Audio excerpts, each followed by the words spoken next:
Chapter 17, The Rise of Wheeler. So we all remember this garbage fire, right? The Rise of Skywalker, the competitor for worst Star Wars film ever, if not the crown jewel of total failure. This film was the culmination of many writing problems, but one of the most treasured flaws was this scene. The secret knife that is also a map for the ruins of the Death Star, and more specifically the MacGuffin that's inside of it. Many people criticize this scene for the lack of common sense and complete reliance on coincidence and luck. Rey just so happens to fall into a pit that holds the exact thing that she needs in order to find the MacGuffin. She then just so happens to stand in the exact spot she needs to in order for the dagger to point to the location she needs to go to. Ooh, how convenient.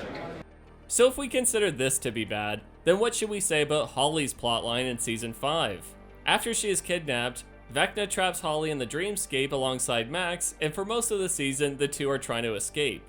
Eventually, Holly decides to venture forth into the desert and look for a way out, taking with her a spyglass that she happened to find in Vecna's house. While out wandering around, Holly realizes that the cap of the spyglass matches the mouth of the cave that they were in. And after a short while of lining it up, she finds a way out. Talk about sheer fucking luck. Had Holly simply not found the spyglass and hadn't looked at the cave from this specific angle, then she would never have found the mine shaft or the way out. So that means that Max doesn't escape and the children die along with the entire world. Everything relies on coincidence here in order to work. Holly just stumbles through the plot, only getting ahead because the writers need her to, not because of her own skills or qualities. Do we see the parallels in the writing quality here? This makes Stranger Things equal to the Rise of Skywalker. And at this point, I'm not sure what franchise should be more insulted by this comparison. This also begs the question, why does the spyglass exist at all? If Vecna controls this realm, then why would he keep a key to escaping in a random fucking chest in his house? At the very least, he could have locked it away, making it more difficult for Holly to take with her. Vecna's entire desire is to keep these children contained, yet he gives them the means and freedom to wander around in search of escape. And why does he put his house within walking distance of this cave in the first place? Which is the only place he can't go. Surely he could rearrange his own made-up reality, right? Just put all the difficult subconscious stuff beyond the desert itself. This way there is nowhere for the children to hide, and Max would never be able to interfere with his plans. Wait, you think I didn't think of that? Of course I thought of that. None of this makes sense, and it's a damn shame that we had to spend so much time with this plotline, instead of focusing on more important characters who desperately needed more screen time. It would have been so much better had it been someone like Mike who had been taken to Camazotz instead. It would have given his character a lot more meaning in the story, and it would have made rescuing him a much bigger personal goal for most of the characters. Will, Dustin, Lucas, Eleven, Jonathan, Hopper, and Nancy would have all been desperate to get him back, as they have a greater connection to Mike than they do to Holly, a child whom most of the characters have never even spent any time with. It's pretty laughable to realize with a cast this bloated and useless, that they decided to add yet another character instead of implementing one of the many who had nothing to do this season. Chapter 18, a series of questions with no answers. Alright, so Stranger Things has been thoroughly beaten into the dirt at this point, but let's discuss what was once the most mysterious aspect of the story, the Upside Down. Now this alternate reality has gradually been stripped away, becoming less and less interesting, to the point in Season 5 where it's been gutted and used for spare parts. Now, to understand this disaster, let's start with the most basic question. How did nobody notice this massive fucking meat wall before? This thing is gigantic! It's the height of a goddamn skyscraper, so how did it take this long for anyone to see it? It would take up the entire horizon! Not only have the characters been bouncing around here for a few seasons, but apparently Hopper has completed nearly 40 crawls at this point. They talk about grid searching in Hawkins, and that they're running out of places to find Vecna. So how did they not come across this before? I don't know. I don't know. I don't know. Or maybe you could say that none of this was ever planned out to begin with. And so this is a totally new and random fucking idea that was inserted just for this season. How crazy would that be? The fact that they turned the Upside Down into this retarded wormhole is just baffling to me. What a way to utterly destroy all intrigue for this place. I have discussed this on my channel before, but the Upside Down worked far better as a mystery left unsolved. Sure, it's fine giving hints and clues about this dimension, but revealing too much takes away from the mysticism. Some breadcrumbs of information and a little exposition can go a long way in piquing the interest of the viewer. Nothing can compare to the imagination of the audience, so why try to? Season 1 did a really good job of keeping up the mystery. We were never explicitly told what the Upside Down was or what the government was trying to do with it. All we knew was that 11 somehow disturbed this alternate dimension when she was between worlds. And that was enough to keep fans guessing and debating years later. The Shining is a good example of how well mystery can work for a story. The unanswered questions about the Overlook Hotel and many of the theories exploring these questions have kept the film alive for decades. Is Jack a ghost? Is he in hell? Is this all real, or is the family experiencing cabin fever? Why does the hotel layout not make any sense? Was the film all about the mistreatment of Native Americans? Is the whole story actually Jack's novel? You get the point. People are naturally curious, and it's clear that Stranger Things has given up on allowing the audience to wonder. And don't get me wrong, answering questions is very important. However, if you're going to try and answer every question, then you better not leave anything out. But Stranger Things manages to both rip away any mystery about the Upside Down, while simultaneously leaving massive plot holes in the story that make it look less structurally sound than Berlin in 1945.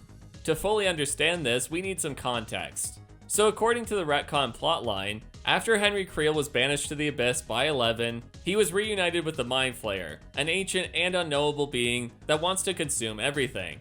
There the two were just hanging out, I guess. Apparently they wanted to destroy humanity together, but they had no idea on how to do that, as it seems neither had the ability to create a bridge between the Abyss and Earth.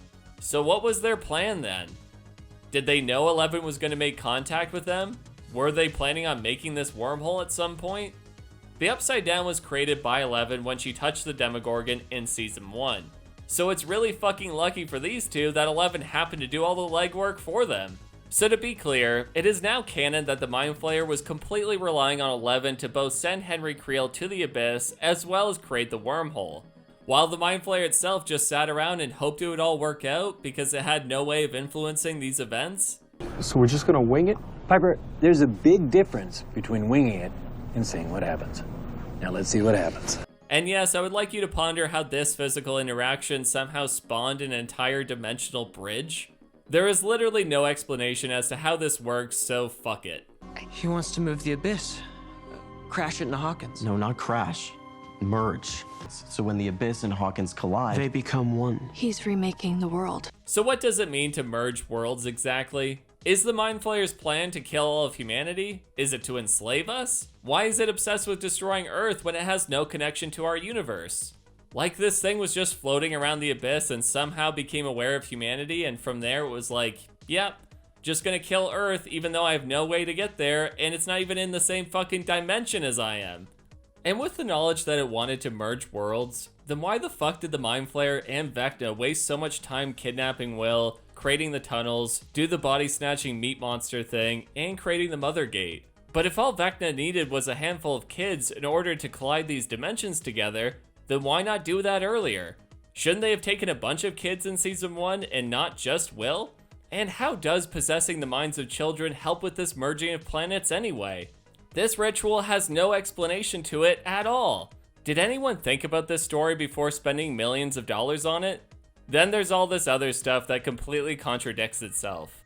Why did the writers establish that the creatures in the Upside Down specifically like the cold, but then have their home planet be a fucking desert wasteland? This is just bad world building. How did Dr. Brenner know anything about exotic matter and how it worked before the Upside Down was created? When would he have studied this and why? As stated previously, the Upside Down was created when 11 made contact with the Demogorgon. So all this exotic matter wormhole bullshit hadn't happened yet, making this entire idea a complete coincidence, if not a straight up contrivance. And how does this hive mind really work? In the finale, Dustin explains that if they kill the Mind Flayer, everything connected to it, such as the Demogorgons, will die as well. So if that's true, then why doesn't Will or the children get killed as well?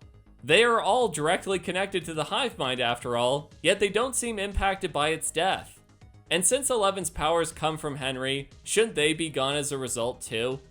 After all, Henry's powers came from the Mind Flayer, so yeah, we're just gonna gloss over that one, aren't we? I don't know what is going on, but somewhere our wires got crossed. And lastly, we see that the Upside Down has no water in it. For example, in Season 1, Steve's pool is empty, and in Season 4, the entire lake is dried up. So why is there water in the tank that Eleven uses? Seems to go against everything that was established previously, but I guess we should be getting used to that at this point. Chapter 19, Documented Failure. So why did this pile of crap become the final product of the show? How did the Duffer Brothers settle for this? Well, after sitting through this sad omission, we can begin to understand how this all unfolded. We went into production without having a finished script for the finale. In fact, production had already begun. Whole sets were being made and scenes were being filmed without everyone fully understanding just what the fuck was going on.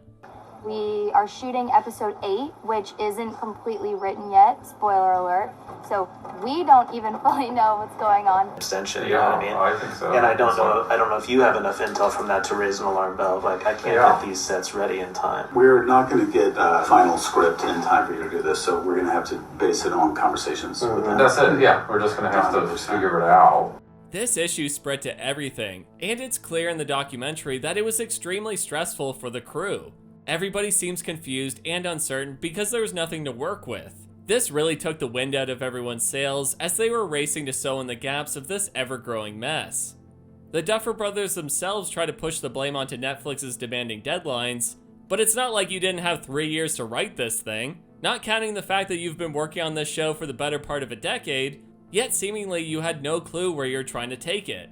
There are so many clips of the writer's room and it's just fucking crickets. None of them look confident in what they're writing or even seem that interested. Everyone just keeps saying how important it is for them to get everything right, but with no understanding of how to actually accomplish that. You know, the Max Z, it is insane, and so climactic. Wonder about demo fatigue at the... I don't even know what a chase looks like.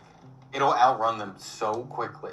There have to be some monsters in the abyss. I agree. There has to be Demogorgon, bat, dog, like something. It's crazy if there's nothing there, I think. God, I don't know how to play this. The whole episode has to be building towards Eleven is going to kill herself. The longer it goes, the more stories you have to type, the more character arcs you have to type, the more expectations they are with the audience, and how do you meet those expectations but surprise the audience still? The answer is sitting right in front of you, man. Fucking kill somebody. But apparently they don't want to do that because that would make the show depressing. Yet they subjected us to literal hours of people crying over the pettiest of drama for an entire season. So this is all pretty damning evidence that these guys just didn't know what they were doing. I mean, this ending was so horrible that half the fan base developed schizophrenia and imagined that there was some secret episode coming out that would fix the entire show. For all the people who believed in Conformity Gate, how does it feel to watch these morons show you how wrong you were for believing in them? In the end, all these problems have been building since season 2 of the show, and it all finally culminated into this spectacular disaster. The lack of consequences, the refusal to kill major characters, the unanswered questions, the retcons, and so on. It just kept stacking up until it all came crashing down under the unbearable weight of its own stupidity. And these are the two men that are responsible for all of it. Ross and I had no interest in writing at all. Why are you the way that you are? And it's difficult to say whether it's due to incompetency, stupidity, or plain old ignorance. But I get the feeling that the Duffer Brothers were really done with this series. They just wanted their paychecks, their pats on the back, and to get onto new projects. I'm pretty sure that's all Ichabod Crane here wanted to do. But I have a feeling this isn't going to work out for these guys. Because now this disaster is finished. The fans have embarrassed themselves by trusting them. And after the questionable omissions made in this documentary, I feel like they might be put in director's jail for a while.